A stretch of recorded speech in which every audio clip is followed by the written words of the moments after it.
Imagine for a second a show that ticks all the boxes. It's funny, most episodes get a few good laughs out of you, which is more than you can say for the majority of shows. It's creative and consistent, so many interesting ideas get thrown at you episode after episode. Not all of them are winners, but like, come on, every dog poops in the house every once in a while. The show also rewards you for watching it by having a deep understanding and respect for its own history. References and jokes to previous episodes pop up all the time, making you feel like you're going on this cohesive journey. It can be bold and innovative. There really is nothing else like it out there, no matter how many other shows try to capitalize on its success. So the million-dollar question is, what's the catch? Well, that depends on your own personal taste, because the show I'm describing is South Park. Yeah. Now I love this show a lot. I have ever since I was a kid, stumbling upon ancient clips of it on YouTube that got me in a lot of trouble with my parents when they found out. The absurd humor with dry delivery always really spoke to me. You know, I've had it. You four boys never take our class seriously. What a crime. But that being said, when you think of the term problematic media, chances are the first thing that'll pop into your head is this show, whether you agree with the label or not. It revels in controversy, and has for decades, and this would be the part where I break out like the laundry list of examples, but I am already trying so hard to keep this video monetized, so let's just move on. So when I say problematic media, I'm referring to a work that you find to contain morally dubious aspects. Not just characters in the story doing bad things per se, but stuff that makes you take a step back and think, huh, should I really be watching this? And when most people have genuine objections to something like this, they either just ignore it or lampoon it. But what happens when you genuinely love it? I mean, I like South Park for all of the reasons that I listed before, but I still have a problem with the use of certain words, the handling of certain topics, and the episodes that rely just a little too much on stereotypes. But even so, I think that this is the best Western cartoon out there for my money, and there are a lot of good ones. So what does that make me? And Oh wow, you wrote your answer down already? Wow, okay. Is this your final answer? Well, alright. That is super cool. Like, honestly, thank you for all the participation. That's super nice. So let's see what you wrote down here. No, it doesn't make me a fucking masochist. It makes me human. And I find the thought process that I and presumably others go through when confronted with media they find to be problematic to be super fascinating. So I am going to examine it. Also, whichever viewer wrote this note down, you just earned yourself 6 months on my Patreon. So hope it was worth it, stupid head. Now, the most visceral reaction that I can recall when experiencing media like this is the feeling that comes up the moment something unsavory pops up. Going back to South Park, let's say I'm sitting there and Cartman, as he often does, makes a very stupid and wrong offhand comment about a certain race of people.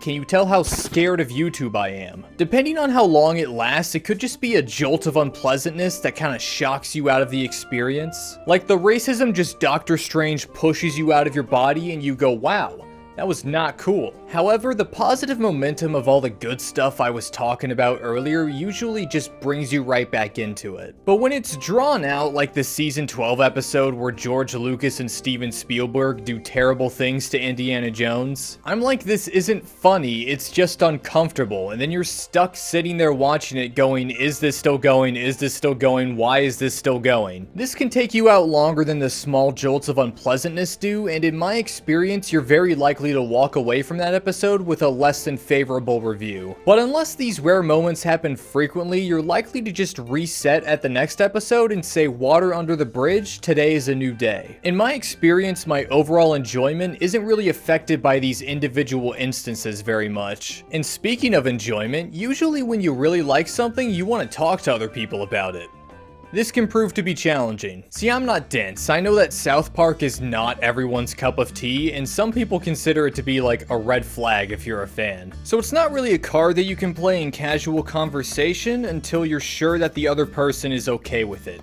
Go fish. Part of me is always like, who cares what they think? Wear it with pride. And the other more rational side of me is like, look, We both know that there is a lot to dislike about this show, and it's okay to be disgusted by it. Why risk squashing a relationship right out the gate by unnecessarily bringing this up? In these cases, I always listen to the rational voice, but unfortunately, this upsets the goblin. See, I hold the belief that everyone's brains contain a ravenous creature that thrives on the discussion of things you're passionate about. Leave it alone for too long, especially if you're super into something, and it gets fucking mad. You might start doing passive stuff like kinda tease your interest to other people. A tweet here, a reference there. If you run a YouTube channel, you might play a clip from it that illustrates a point you just made. And once you finally attract a fellow fan and can open up about this thing that you've been keeping under lock and key for so long, the dopamine rush is euphoric. It's so refreshing to be able to discuss a show without fear of oversharing. It's apparent that the person you're talking to appreciates it for the same reasons that you do. They get it, so to speak. Finally!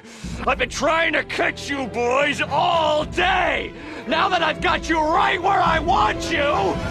I wanted to talk to you about South Park. This is like why anime fans love conventions and fighting game players love tournaments. You don't have to explain yourself or ease into things. No, you can just relax and talk about how amazing the narrative flow is in South Park because of the creator's cause and effect writing philosophy.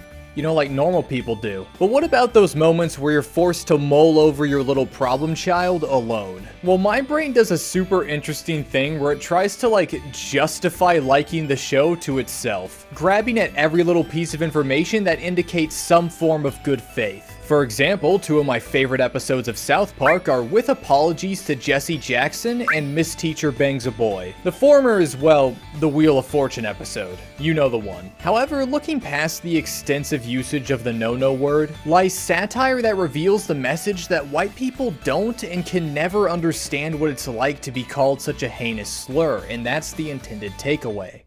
I don't get it. Now you get it, Stan. Yeah, I totally don't get it. Thanks, dude. It's nuanced. It's clever in the way Randy and Stan's ignorance and how they deal with the fallout of the Wheel of Fortune clip overlap to form this cohesive message. And it's very creative in the way that it delivers on this vision. It just, you know, contains a bunch of white dudes saying a word they shouldn't say like 13 times. With Miss Teacher Bangs a Boy, the problem is right in the title. But the thing is, the way they present it is really funny, what with the REO Speedwagon bit. And the way the characters consistently react in such an annoyingly calm way to such a terrible situation is hysterical. Some young boys having with Miss Stevenson? Yes. Nice. Nice. What? And also the lady dies at the end, so it's all good, right? Kinda? Look, I get it. I totally understand why someone wouldn't want to watch this show. It's right in the opening disclaimer. But speaking personally, I really respect the writer's balls when it comes to depicting the world as they see it come hell or high water. Even when they're wrong.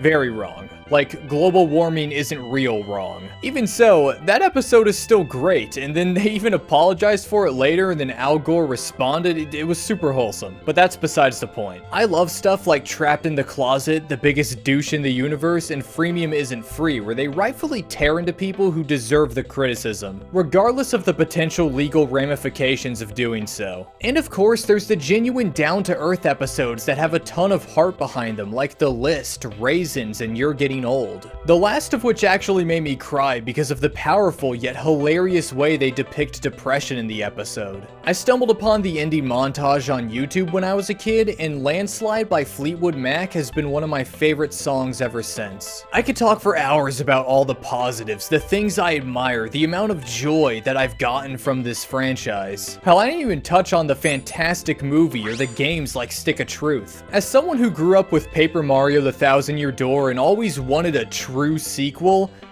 this wasn't really what I had in mind, but thank you. But for the sake of time, let's step away from South Park for the day before my brain goblin gets too crazy. So, while our first example was designed to be offensive, I always wonder what would happen if I found a show that has one problematic element that is omnipresent throughout the entire thing, dragging down the experience at every turn. And I would keep wondering this. At least until I watched Mushoku Tensei. Now, This is a very good show. The audio and visuals are some of the best in the industry. Sound effects are visceral. The music is memorable. I personally adore the second ED and the Season 2 OP. Never skipped either of them once. The first few seconds of the Season 2 OP is like, no shit, one of the most beautiful and tender sequences I've ever seen in a show before. The animation, especially during fight scenes, is like, dear God, how do you even draw this? I expect to froth at the mouth for Kyoto Animation and a select few others, but not Studio Bind, who other than this show are best known for nothing. Who are you people? Okay, they're actually a joint venture between White Fox and Egg Firm. That makes a whole lot more sense. Beyond the sights and sounds of the show, the story, while it has a slow start, really hooked me when it picked up in Core 2. The world is so vast, lived in, and interesting. Every new location feels like an adventure to be had. I know it's a dead horse for isekai to be compared to JRPGs, but it's the same feeling as when you go to like a really new, interesting location in something like Dragon Quest or Xenoblade. The author always knows when to introduce a new twist the second the characters become complacent with their current situation. This keeps things fresh, and those characters, for the most part, are pretty dang good. But there's this one character, Rudius Greyrat, who's this degenerate pervert, and it's super annoying and dumb. He's the main character of this show, because what is life but a series of go fuck yourselves? That's not entirely true, I just wanted to say it because it sounded funny. But yeah, this guy was 34, got reincarnated as a baby, and is a creep to like every girl he meets, including the ones who are much closer to his new age than his old one. Gross. This is a terrible human being. But he's not a human being, he's a character. So instead of instantly saying see ya never dickhead, we as the audience have an interesting choice to make. Do we justifiably think this makes me way too uncomfortable and hit the trail? Or do we take an inventory on how invested we are in the story and proceed regardless? Well, I did both. I watched this show with my brother just as it started airing back in 2021 because of all the hype it was getting. We both agreed this was not something we wanted to watch and left it alone. Flash forward to like a month ago, probably 2 by the time this video comes out. I was scrolling through Crunchyroll looking for something to watch while eating food because the 11th commandment clearly states thou shalt not eat without consuming media, and eventually decided to give this show a second chance because I was sick of scrolling. Every day at lunch when I could, I watched another episode or two. It was pretty mindless. I was admiring the animation and the world building while turning my nose up at everything this little runt did. But then the second core hit, and I got invested, which means I'm going to be bringing up spoilers from here on out in order to better explain my thought process. All of a sudden, this character who just kinda got away with everything scot-free was thrust into a situation where his actions have real, dire consequences. And his detached, almost sociopathic way of looking at the people around him needed to go before he got more of his companions killed. This character, while he's still a creep, is now struggling to be better under extraneous circumstances. One of my favorite parts of this season was when Rudy finally reunited with his dad. Up to this point, despite his many hardships, the guy's been enjoying the fantasy adventure of every Dragon Quest lover's dreams with his 2 companions. This is something we see in the second ED for the show, which now never leaves my playlist because it's just that good. The visuals show excitement, chemistry between the party, smiles all around. Hell, I remember watching this ED and asking myself if I was having fun too, and I said back, yeah, I think I am, dude. Then my brain retorted saying, aren't you just kinda getting brainwashed by the visuals and the music here? And I responded with yes.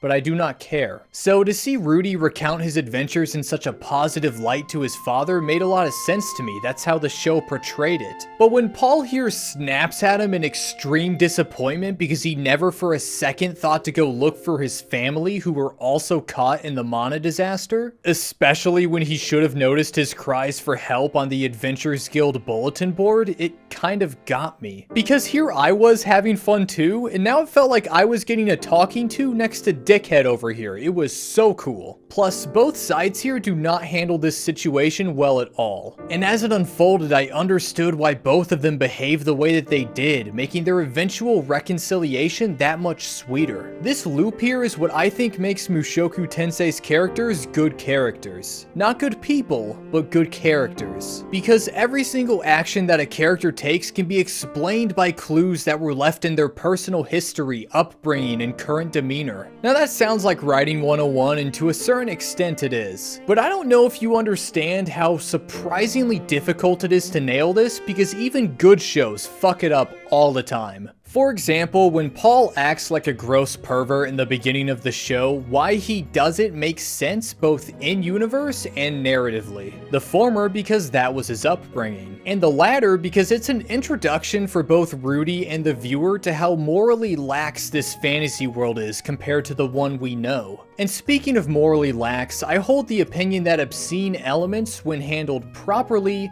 can be super appealing for a story. Just take a look at Berserk and stop looking at me like I'm the freak here. I'm trying to explain this as best as I can. I think Mushoku's brand of violence, misogyny, and other super fun things serve first and foremost to aid in the world building. A big part of this show is showing you just how different this fantasy world is to ours, and how the characters from our world react to it in interesting ways. For example, it makes sense for Rudy to like the fantasy world more than the real one because he's surrounded himself with fiction for the last like 20 years, making his perception on reality much more twisted and the unsavory elements of this world much less of a deal breaker. Plus, it's the place where there are many people who genuinely care about him. Screw his real parents, I guess. Mask Girl, on the other hand, is like, what the hell, this place is gross, I miss hygiene, good food, and human decency, please take me back. Which makes sense for her, as she's just a high school student with presumably a normal life. Which makes my other points about what characters do making sense make even more sense. It's like this whole video just makes sense, because I'm really freaking good at making sense,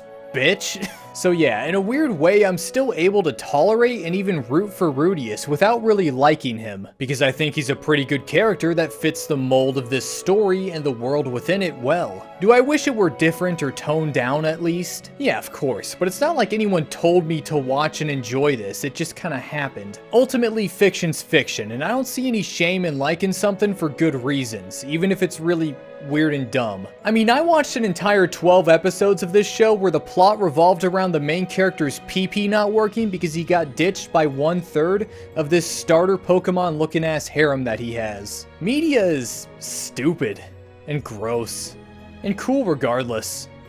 That's all really. This video was a mistake. I'll end off with a quote from a song that was never meant to be taken this seriously, but it kind of fits the mental state that you're in when you're experiencing media like this, so I'm gonna use it anyways. Love embraces the darkness of the night. All things as they are. That sounded a lot cooler in my head. Does meaning have a meaning? Words know the morning light. Knowledge nurtures that divine. And love embraces the darkness of the night. All things as they are. Hey, thanks for watching, and a special thanks to Silent Secondary, Mr. Chocolate Salmon, and Volume Warning, Shrouded Sun! and the rest of my wonderful patrons.